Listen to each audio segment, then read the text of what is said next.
On গো। আমি বার্ধক্যকে ভয় পাই না। বয়সের সংখ্যা বাড়তে বাড়তে আমি অস্বস্তি বোধ করি না। বয়সের সংখ্যা বাড়তে থাকলে আমি অস্বস্তি বোধ করি না। আমার ত্বকের কুঁচকে যাওয়া, চুলের রূপালী বর্ণ কিংবা হাঁটুর ব্যথা আমাকে বিব্রত করে না। আমি জানি বয়স মানেই পরিবর্তন, শরীরে, মনে, জীবনযাপনে। আমি জানি বয়স মানেই পরিবর্তন, শরীরে, মনে, জীবনযাপনে। আমি একাকিত্বকেও ভয় পাই না।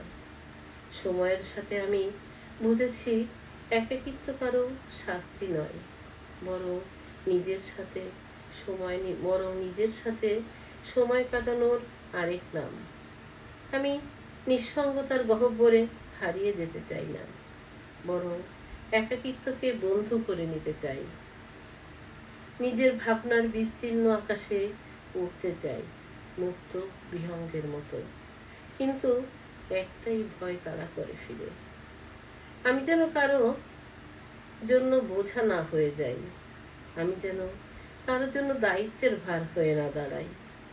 কারো জীবনের হিসাব নিকাশে ও অপ্রত্যাশিত সংযোজন হয়ে না থাকি। কারো জীবনের হিসাব নিকাশে এক অপ্রত্যাশিত সংযোজন হয়ে না থাকি।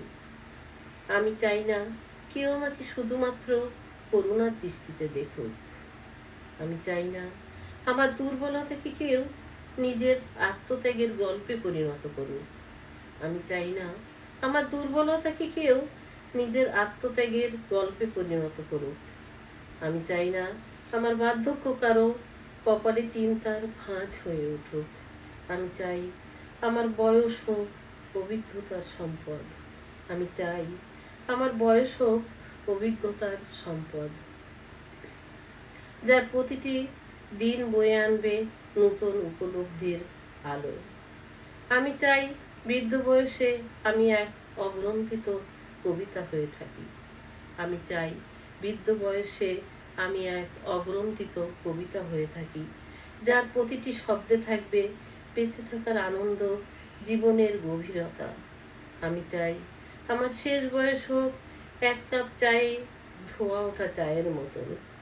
আমি চাই আমার শেষ বয়স হোক এক কাপ ধোয়া ওঠা চায়ের মতো, যার প্রতিটি চুমুকে থাকবে অতীতের উষ্ণতা, জীবনের গল্পের মিষ্টতা আর একান্ত নিজস্বতার প্রশান্তি। যার প্রতিটা চুমুকে থাকবে অতীতের উষ্ণতা, জীবনের গল্পের মিষ্টতা আর একান্ত নিজস্বতার প্রশান্তি।